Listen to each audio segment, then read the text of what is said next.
경태는 언제나 아침을 챙겨 먹어야 하루가 제대로 시작되는 사람이다. 어릴 때부터 어머니가 챙겨준 따뜻한 밥 한 그릇이 그의 하루를 든든하게 해주었고 그 습관은 성인이 된 지금까지 이어져 왔다. 그러나 자취를 시작하면서 아침마다 밥을 챙겨 먹는 것이 결코 쉽지 않다는 현실에 부딪혔다. 바쁜 아침, 피곤한 몸을 이끌고 주방에 서는 일은 생각보다 번거롭고 귀찮았다. 그러던 중 경태는 동네에 있는 반찬 가게를 알게 되었다. 집에서 도보로 10분 거리에 있는 세 곳 중 가장 작은 곳, 순인의 반찬 가게가 그의 발길을 끌었다. 40대 아주머니가 혼자 운영하는 이곳은 아기자기한 매력이 있었고 무엇보다 조미료를 많이 쓰지 않아 건강에도 좋았다. 자연스럽게 경태는 순인의 반찬 가게의 단골이 되었다. 아줌마는 이름이 순이었다. 순이는 40살의 돌싱으로 겉으로는 반찬 가게와 어울리지 않는 고급스러운 분위기로 처음 만났을 때부터 경태의 눈길을 사로잡았다. 그녀의 반찬에는 엄마의 손맛이 담겨 있었다.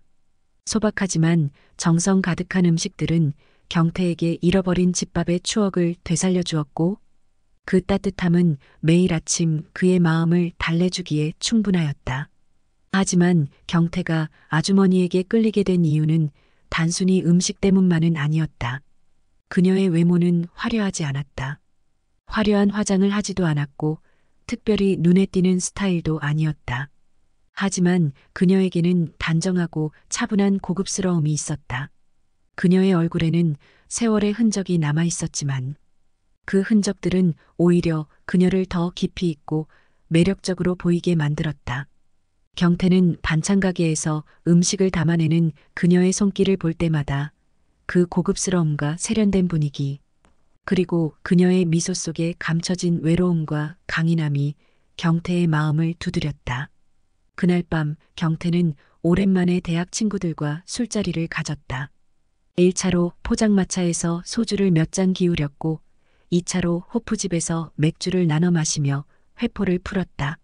다들 오랜만에 만난 터라 이야기가 끊이질 않았고 술은 자연스레 늘어만 갔다. 시간은 어느덧 자정을 넘기고 있었고 술 기운에 취한 친구들은 하나둘 집으로 돌아가기로 했다. 경태도 인사를 나누고 집으로 돌아가는 길에 들어섰다. 골목길을 걷다 보니 자연스레 그가 매일 들르던 반찬 가게 앞을 지나게 되었다. 그때 가게 앞에 서 있던 두 여자가 눈에 들어왔다. 한 여자는 택시를 잡아타고 있었고 다른 한 여자는 가게 앞에 서서 택시를 떠나보내고 있었다. 경태는 그 여자가 익숙하게 느껴졌다. 가까이 다가가자 그녀가 그를 가만히 바라보고 있었다. 그녀는 다름 아닌 순이 아주머니였다. 안녕하세요, 아주머니. 경태가 인사를 건네자 그녀는 살짝 취한 듯한 미소를 지었다. 한참 저를 쳐다보셔서 누군가 했네요. 순이는 얼굴에 잔잔한 미소를 띠며 경태를 바라보았다.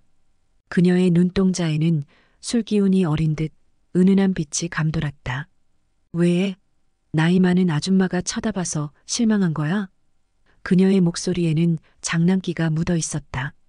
경태는 얼떨결에 웃음을 터뜨렸다. 아니요, 실망이라뇨. 오히려 좋은걸요. 그는 솔직하게 말했다. 아주머니의 갑작스러운 장난스러운 질문에 당황하기보다는 그 순간 그녀와의 친밀감이 더욱 느껴졌다. 순이는 잠시 경태를 응시하더니 마치 무언가 결심한 듯 말을 꺼냈다. 경태 씨, 이 시간에 어디 가는 거야? 그냥 집으로 가는 길이었어요. 친구들이랑 술 한잔하고 오는 길이에요. 순이는 잠시 생각에 잠긴 듯 하더니 느릿하게 고개를 끄덕였다. 그렇구나.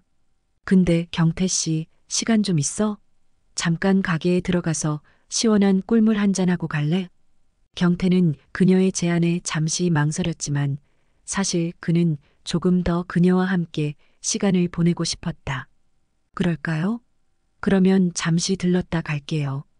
그들은 함께 가게 안으로 들어갔다. 가게 안은 이미 정리된 상태였고 조명이 은은하게 켜져 있었다. 순이는 경태에게 의자에 앉으라고 권하며 직접 꿀물을 준비하러 주방으로 향했다. 경태는 그녀가 꿀물을 준비하는 모습을 지켜보며 가게 안의 고요함 속에서 그녀와 단둘이 있는 이 순간이 신비롭게 느껴졌다.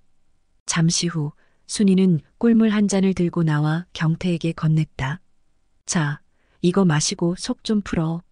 경태는 그녀의 따뜻한 마음씨에 감사하며 꿀물을 한 모금 마셨다. 달콤하면서도 시원한 꿀물은 술로 달아오른 그의 몸을 가라앉혀 주었다. 정말 감사합니다, 아주머니. 덕분에 정신이 좀 드네요. 순이는 경태의 앞에 앉아 그를 지그시 바라보았다. 경태 씨도 참, 늘 바쁜데도 불구하고 이렇게 가게에 와줘서 고마워. 그녀의 말에 경태는 진심이 담긴 미소를 지었다. 아주머니 덕분에 제가 늘 든든하게 하루를 시작할 수 있는 걸요. 제가 감사하죠. 순이는 조용히 웃었다. 그렇게 말해주니 참 고맙네. 나도 사실 경태 씨가 자주 와줘서 얼마나 고마운지 몰라. 혼자서 가게 하다 보니 가끔 외로울 때가 있거든. 경태는 그녀의 말에 순간적으로 가슴이 찌릿했다. 그녀의 강인함 뒤에 숨겨진 외로움이 느껴졌기 때문이다. 그는 그녀를 더 깊이 이해하고 싶었다. 경태는 앞으로 그녀에게 좋은 일만 있을 것이라며 위로했다. 외로울 때면 언제든지 나한테 기대도 돼요. 순이는 그의 말을 들으며 살짝 눈시울이 붉어졌다. 경태 씨, 그런 말 해줘서 고마워. 정말 고마워. 경태는 그녀의 마음이 흔들리는 것을 느꼈다. 그는 손을 뻗어 그녀의 손을 잡았다. 그 순간 그들은 서로의 마음이 조금씩 더 가까워지고 있음을 느꼈다.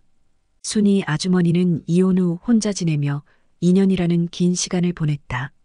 처음 이혼을 결심했을 때 그녀는 홀로 서는 것이 더 나은 선택일 거라고 생각했다.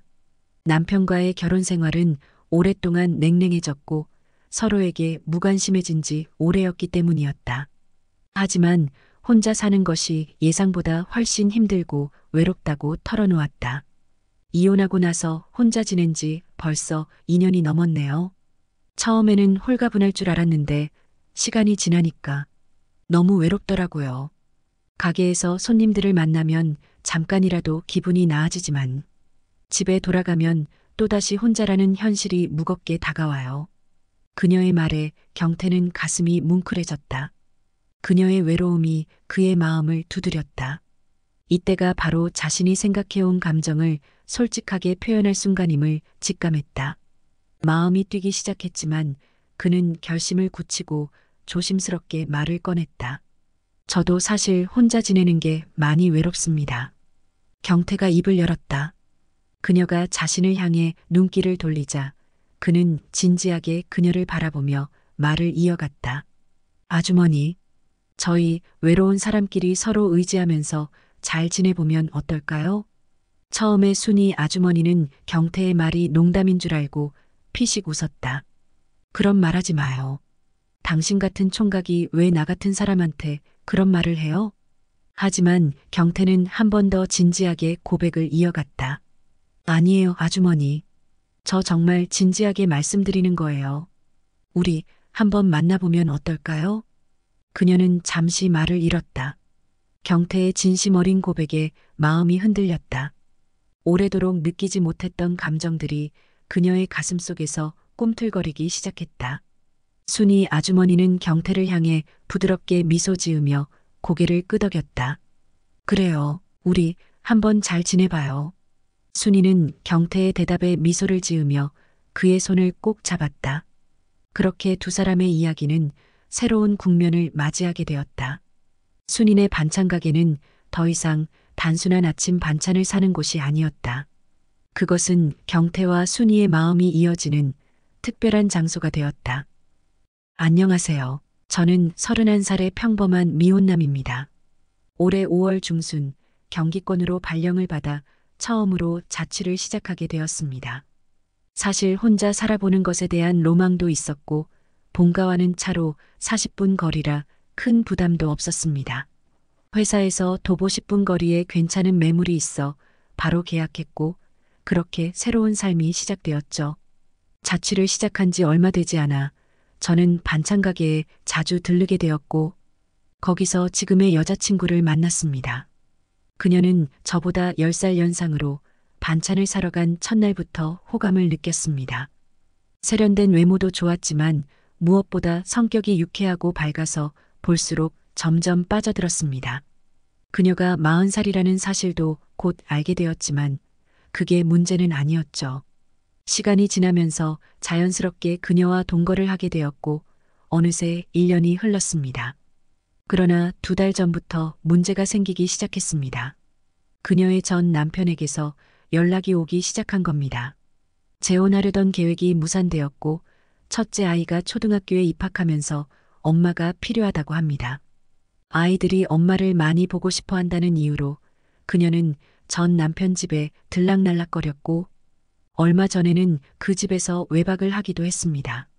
그리고 얼마 지나지 않아 그녀는 저에게 전 남편이 재결합을 원한다고 이야기했습니다. 그리고 그녀는 제게 어떻게 해야 할지 묻더군요. 한마디로 그녀는 제 결정에 따르겠다는 뜻이었습니다. 저는 솔직히 결혼을 원하지 않습니다. 비혼주의자는 아니지만 지금은 결혼을 생각하기엔 이른 나이라고 느낍니다. 최소한 30대 중반쯤에나 결혼을 생각해보고 싶습니다. 게다가 그녀와 저 사이에는 직업과 나이 차이 등 현실적인 문제가 있다는 생각이 듭니다. 물론 그녀는 정말 좋은 사람이고 저도 많이 사랑합니다. 하지만 결혼은 사랑만으로 되는 것이 아니라는 현실적인 생각도 무시할 수 없습니다. 그래서 그녀와 결혼할 가능성은 거의 없다고 생각합니다.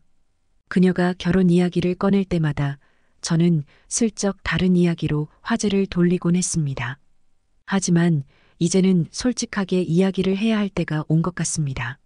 그녀에게 어떻게 이 진심을 전해야 할까요?